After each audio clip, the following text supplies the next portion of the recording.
Hi there, good to see you again. It's always good to be back and spend time with you. I'm Kwame Benny Smith, an HR expert, and I want to specially welcome you to the second episode of the Job Junt Preparation series.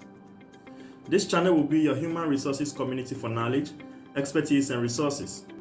If you are new or yet to subscribe to this channel, I'll be sharing a lot of resources, informative tips, and techniques relating to HR. As such, remember to subscribe and hit the bell button so you don't miss anything I share on this channel.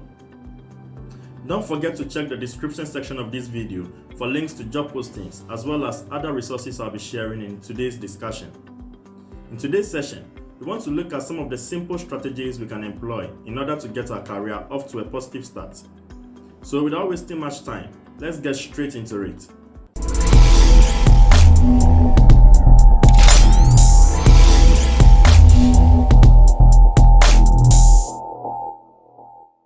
To begin with, let's look at how to prepare for your job hunt. Before you start looking for your dream job, there are a few things you should do that will help increase your chances of landing the position you really want. One of those things is learning how to market your skills and talents effectively. And to do this, start by making a list of your skills, talents, and interests.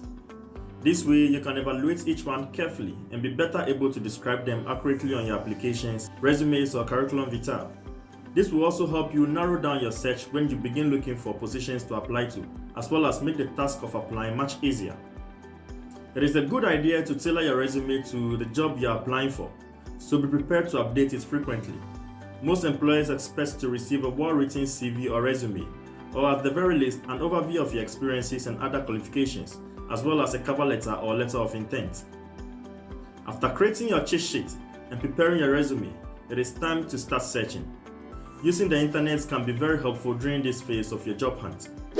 Below in the description section, I have indicated a few spam-free company career sites and job boards you can go to when you are searching for jobs.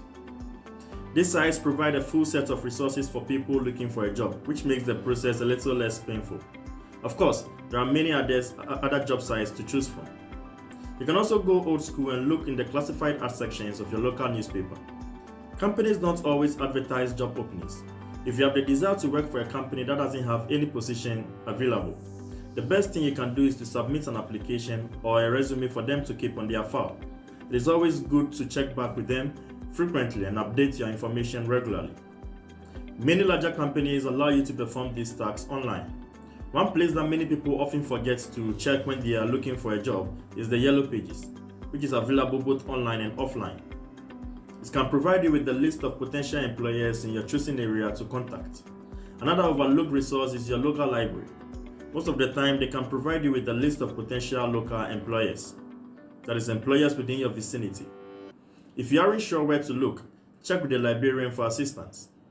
I have shared links to these pages at the description section of this video.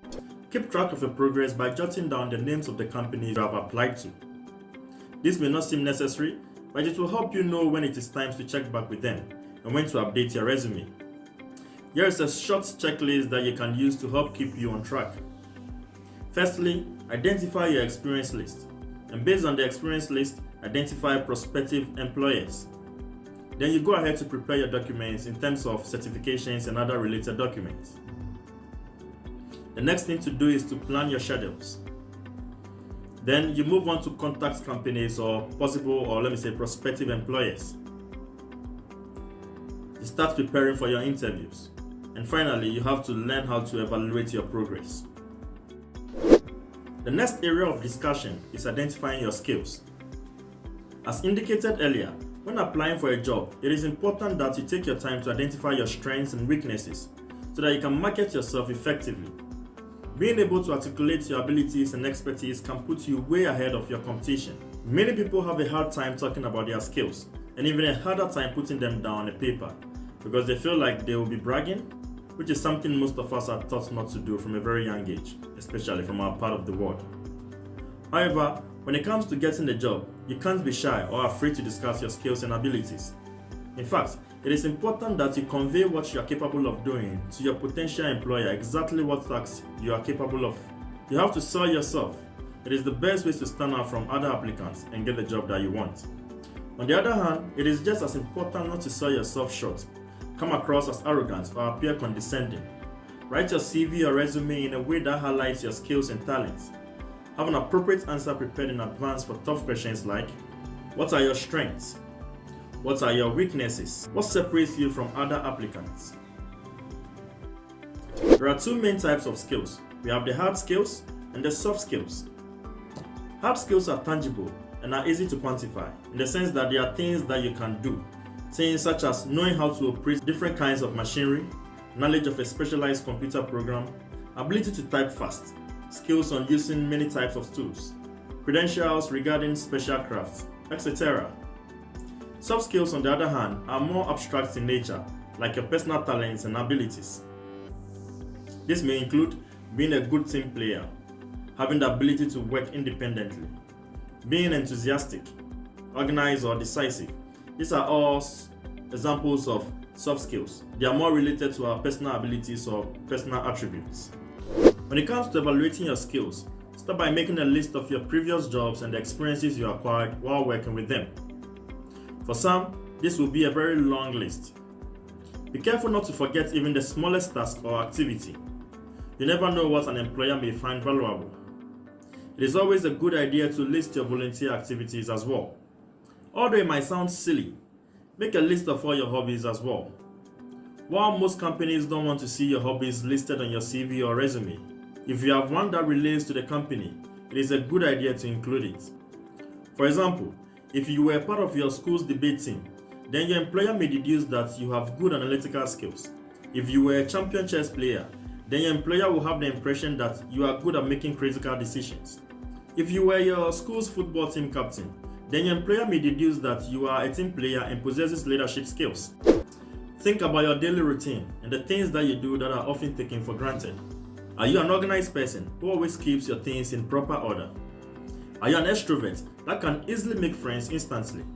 These may seem ordinary things to you, but a potential employer might think otherwise. It is important to know your skills when you are job hunting so that you can always put your best foot forward. Always take the time to consider if your skills are relevant to the job you are applying for. And remember to tailor your resumes or CVs to meet the needs of the position you want. Alright, this brings us to the end of episode 2 of the Job Junt Preparation series. In the next episode, we will go over some simple ways to improve your interviewing skills. Join me in the next episode to see how we can achieve this. If you haven't subscribed to this channel yet, and you are looking at landing a job this year, then be sure to subscribe and click the bell button to be notified every time I release a new episode. If you enjoyed this video, why don't you give us a like, go ahead and drop your comments below, and I'll see you in the next video.